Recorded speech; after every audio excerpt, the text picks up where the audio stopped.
input versus output, like I just mentioned, about like an example of like a messy room. If you have a messy room, you clean it. It gets messy, like, I gotta clean this room.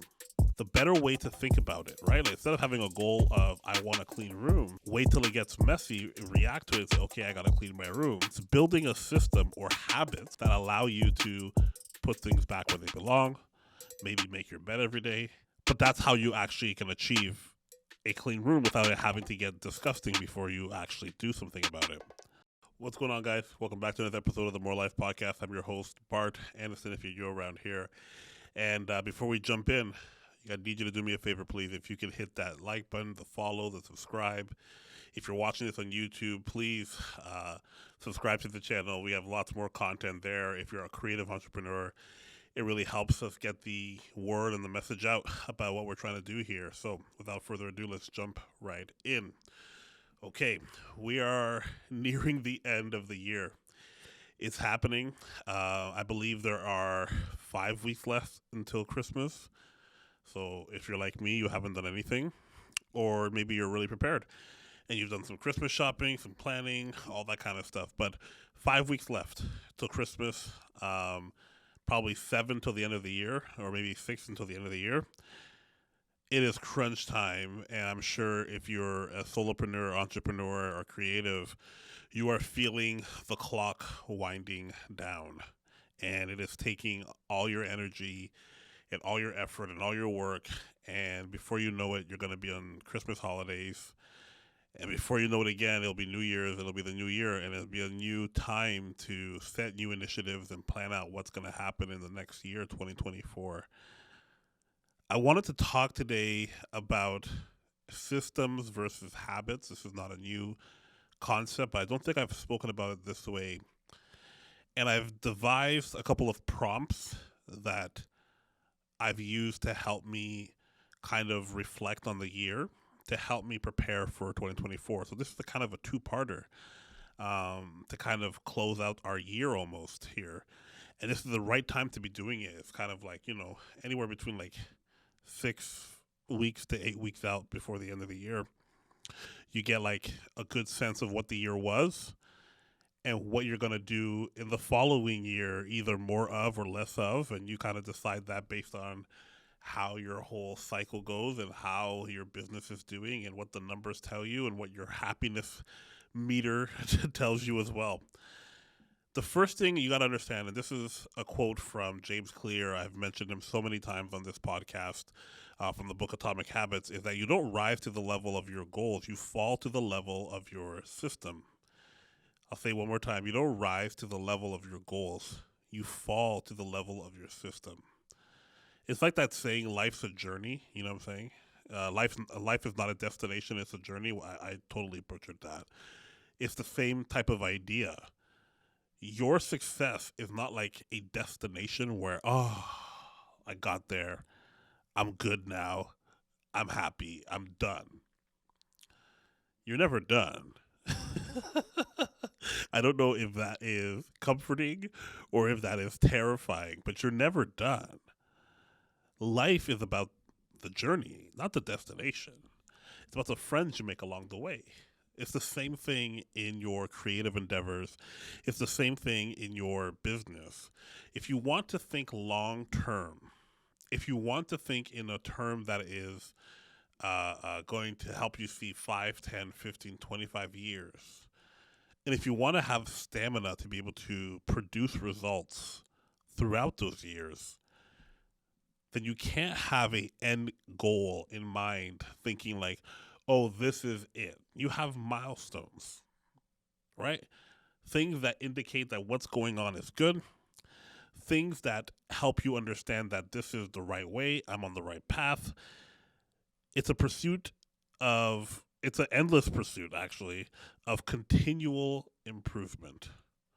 An endless pursuit of continual improvement. And a lot of times we start setting out our years like goals. We've been taught to do goals. And there are some goal setting things that are good, like SMART goals and stuff like that. We've spoken about that too.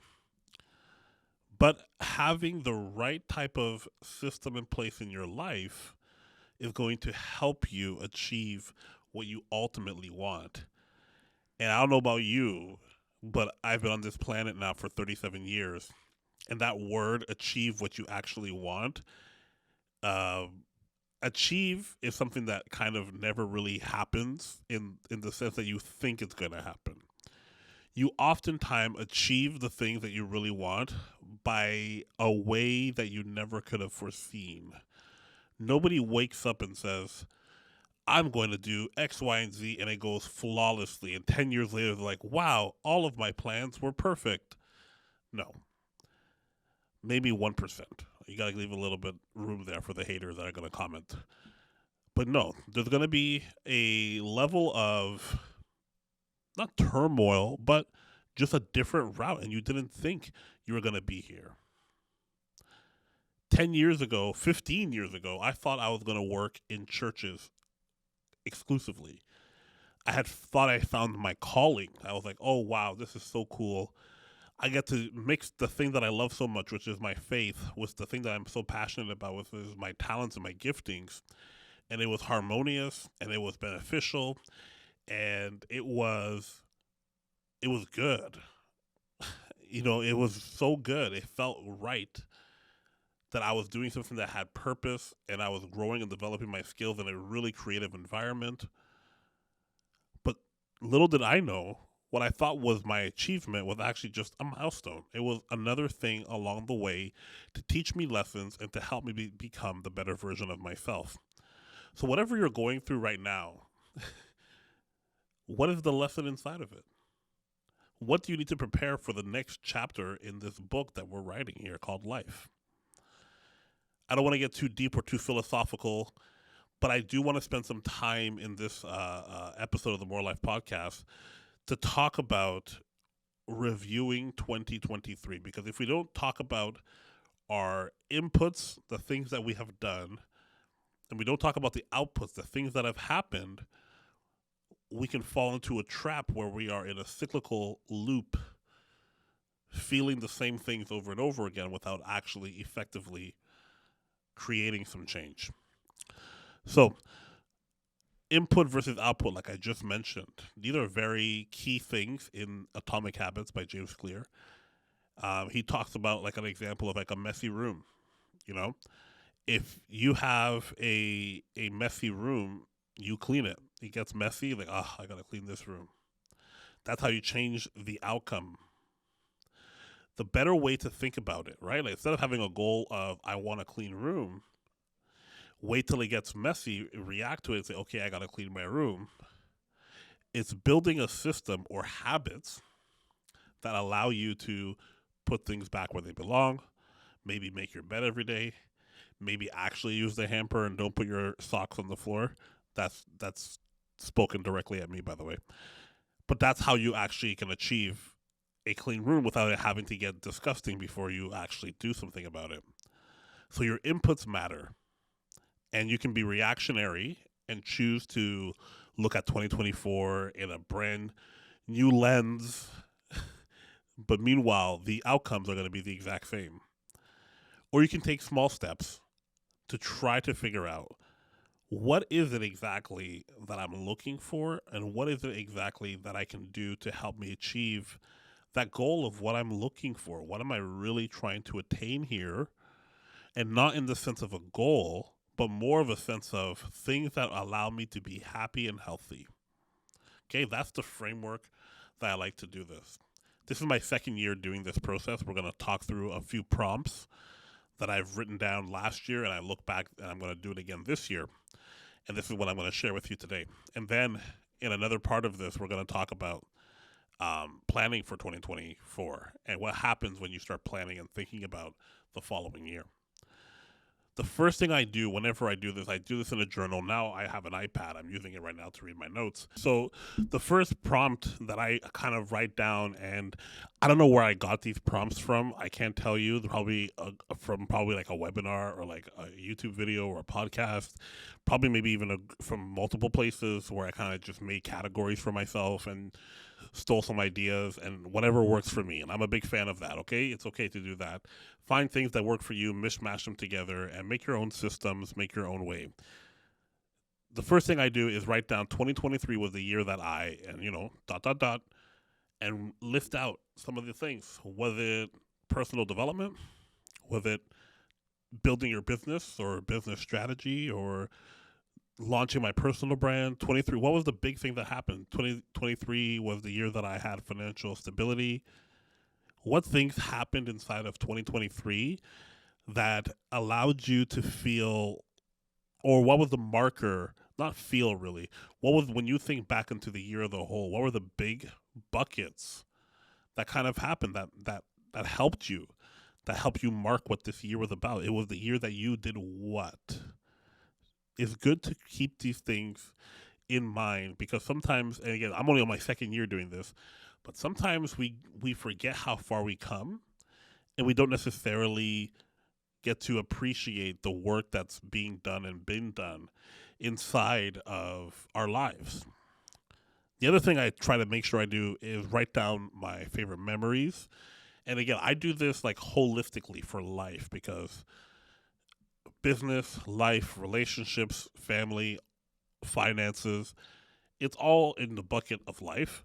So I don't separate this, well, these are my review of my personal or my review of my business. I do it all together, because again, healthy and happy is my lens that I'm looking through everything. And everything inside my life, I wanted to point towards that North Star of healthy and happy. So favorite memories. I also write down favorite people, like people who really helped me along the way or supported me, people that I spent a lot of time talking with. So this might require a little bit of research. It might require you to kind of take some time and kind of see who's really been on this journey with me. This in this part, in this chapter. Was it somebody that I didn't expect? Is it the same person from last year? Is it my spouse? Is it my family? Who's somebody that is it a therapist? Like, who's been really with me here? These are favorite people. Okay, next you want to talk about what were the big things that actually took place, like almost like by category. Okay, so put them in the bucket specifically. What were you most passionate about? Okay, write that in a bucket, the most passionate. What were you the most at peace with? Okay, if you do that as well, put that into a bucket. What was the most accomplished thing that happened to you? And what things amplified your energy? These things are really, really powerful, and we're going to do the opposite of that in just a second, right? You're going to put in what drained your energy the most. What action did you keep doing that, helped, that made you feel stuck? And what is one thing that you kept telling yourself that kept you stuck? We want to see the comparison between the two of these. Like for me in 2022, one of the things that I was most passionate about was the podcast. We had seen some great stability and growth in our numbers. We were able to see a new stride in how we produced our content. So business-wise, that was a huge passion for me. I was extremely excited. We were back in our groove, and it felt really good. But you do want to have that comparison between what is the things that I'm really, really driving towards and what are the things that are sucking or draining my energy.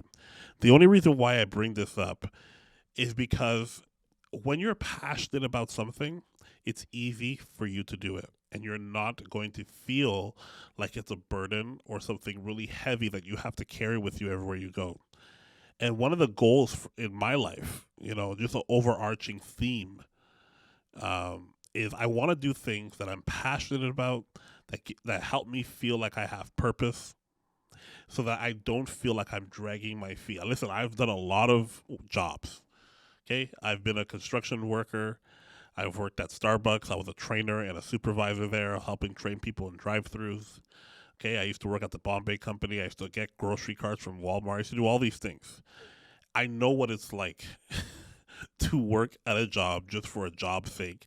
I just got to do this job because I need this money, because I'm trying to save for school, or I'm trying to buy a car, or I'm trying to buy a house, or I want to have, fun with my friends, whatever it is. I get that.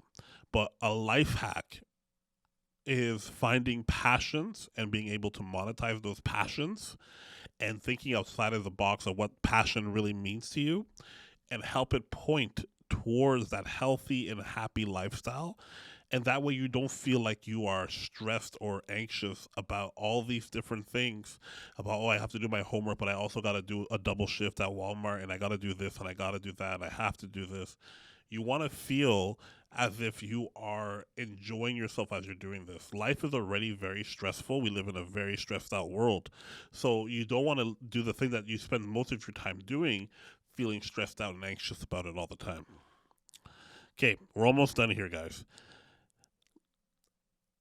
I want to make sure that we understand, or the next section that you should probably put down in your book is, what's one thing that I really needed in 2023 but wasn't able to give myself consistently.